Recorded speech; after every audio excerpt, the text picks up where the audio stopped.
everyone, and good evening. Welcome to the Linglobe channel. This time, we'll be bringing you content about preserving the world's languages for the future. Please enjoy it to the end.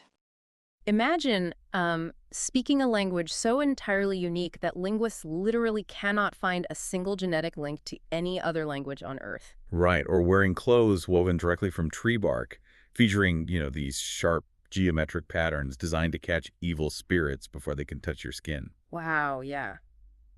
Well, welcome to Linglobe Voice. Today we are taking you on a really clear, step-by-step audio journey through a fascinating presentation about the Ainu, the indigenous people of northern Japan. And our mission today is to use plain, simple language to explore how their incredibly rich heritage survived against some pretty tough odds. So to understand that survival, we really have to look at the environment that forged them. Oh, absolutely. Right. We are talking about the harsh but really beautiful northern territories, so primarily Hokkaido, Sakhalin, and the Kuril Islands. And what does the population look like today? Well, today, depending on self-identification and ancestry, it ranges from tens of thousands to over 100,000.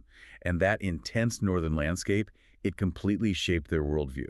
Yeah, looking at how they interact with that landscape, it really seems like their worldview functions more like a delicate web. Like humans are just one single thread within that web rather than, the spiders controlling the whole structure. That is a perfect analogy. And that web-like structure stems directly from Kamui, which is their core belief system. Right, that is a form of animism, isn't it? Yeah, exactly. They view all natural elements, plants, and animals as possessing divine spirits.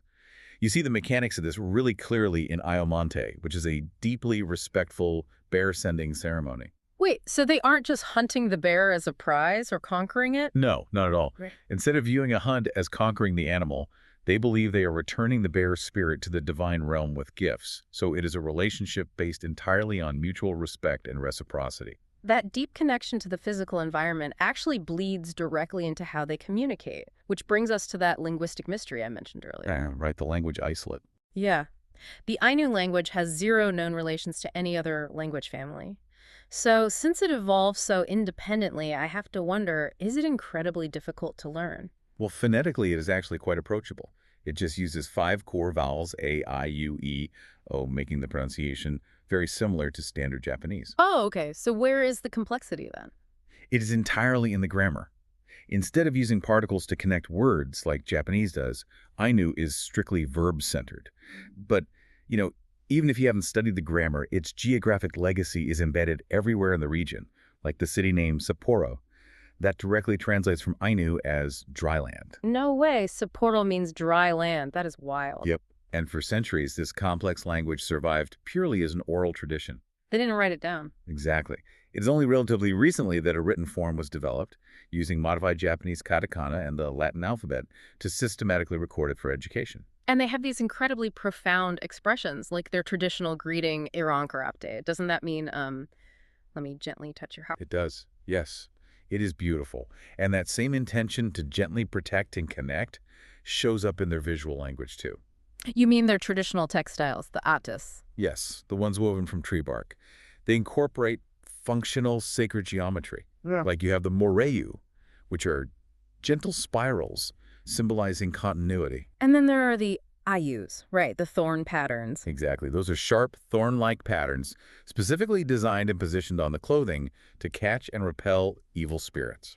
I just love that they literally wove protection into their garments. And, their traditional games served a really similar functional purpose for community survival. Oh, definitely. They combined physical training, like bow and arrow practice, with mental endurance. Like Yukar Karuta, right, where they recite epic poems to sustain those critical oral traditions. Yeah, because sustaining those traditions became a matter of literal survival, especially when you look at their timeline.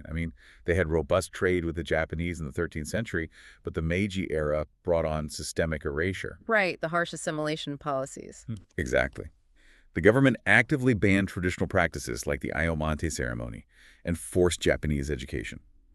This systemic pressure nearly wiped out the language within a few generations. And it is crazy to think it wasn't until 2008 that they finally achieved official recognition as an indigenous people in Japan. Which brings us directly to the modern revival. We have the National Ainu Museum, Upalpoi, serving as this major institutional hub. Okay, but let me push back on that for a second. When I hear about cultures being centered around museums, I always worry that it means the culture has become a fossil, just artifacts preserved behind glass. I get why you'd ask that. It is a Yeah. fair concern.